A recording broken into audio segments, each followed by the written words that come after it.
தாவீது கேட்கிறான் 35ஆம் சங்கீதம் 17ஆவது வசனத்துல, ஆண்டவரை எதுவரைக்கும் இதை பார்த்து கொண்டு இருப்பீர்? எவ்வளவு நாள் தான் பார்த்துட்டு இருப்பீங்க? அவ்வளவு கேள்வி கேட்கிறாங்க, நிந்திக்கிறாங்க, தூஷிக்கிறாங்க, உன் தேவன் எங்க என்றும் கேட்கிறாங்க. எனக்கு அது நாள்தோறும் கண்ணீர் வருது. நீங்க பார்த்துட்டு இருப்பீங்களா? இல்ல இல்ல இல்ல, கர்த்தர் வழக்காடுவா. ஆமென். எகிப்தியருக்காக இஸ்ரவேலரை சிறையிருப்பிலிருந்து வெளியே கொண்டு வந்ததும் கர்த்தர் செய்த முதல் காரியம் என்ன சொல்லுங்க? வழக்காடுனது.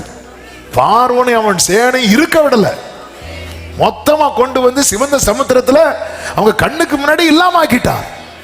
பழி வாங்குதலும் பதில் செய்யலும் கர்த்தருக்குரிய. அவர் பார்த்துட்டே இருப்பார். அதனாலதான் சிறுமைப்பட்டவன் மேல் சிந்தை உள்ளவன் பாக்கியவான். அவனை கஷ்டப்படும் போது அவனை சிறைப்படுத்தி காயப்படுத்துறவங்க இருப்பாங்க, அவனுக்கு சப்போர்ட் பண்ணி ஹெல்ப் பண்றவங்க இருப்பாங்க. அப்படி ஹெல்ப்ஃபுல்லா இருக்கிறாங்க தெரியுமா, அவங்களுக்கு கர்த்தர் ஆசீர்வாதத்தையும், காயப்படுத்துறாங்க தெரியுமா, அவர்களுக்கு கர்த்தர் அடியையும் வைத்திருக்கிறார். இதுதான் கர்த்தருடைய செயல். ஆமென். தேவனை இந்த ரெண்டையும் பார்க்க முடியும். நீங்க பைபிள்ல பார்க்கும்போது தெரியும். அவர் ஆசீர்வதிக்கவும் செய்கிறார், இஸ்ரவேலருக்கு மன்னாவை கொடுத்து ஆசீர்வதிக்கிறார். ஆமென்.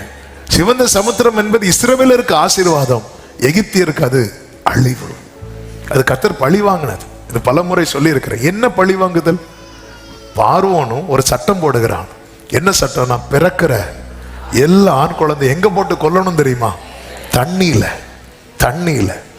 கர்த்தர் அதே போல அவன் கூட்டத்தை அழிச்சார். பார்த்தீங்களா? அத்தனை புருஷர்களையும் கொண்டு வருகிறார். ஆனால் எந்த இடத்துல ஒரு ஆண் பிள்ளை கூட உயிரோடு இருக்கக்கூடாது என்று பார்வோன் சட்டம் போட்டானோ, அதே இடத்துல இருந்து 6 லட்சம் புருஷர்களை கர்த்தர் வெளியே கொண்டு வருகிறார். கர்த்தர் உங்களை வளர பண்ணணும்னு நினைச்சிட்டாருன்னா சத்துருவுக்கு தளர பண்ண முடியாது. அவர் வழக்காடுவார். பல நேரத்தில் நம்முடைய கேள்வி மோசே கேட்டது போலதான்.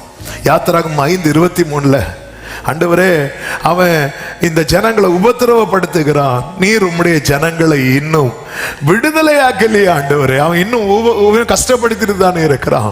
கர்த்தர் பார்த்துட்டு சும்மா இருக்கிறார் நினைக்காதீங்க. ஆமென். அவர் வழக்காட ஆரம்பிச்சா சத்ருவுக்கு நிக்க முடியாது. துன்மார்க்கரையோ காற்று பதரை பறக்கடித்து கொண்டு போவது போல துன்மார்க்கரை கொண்டு போவார்.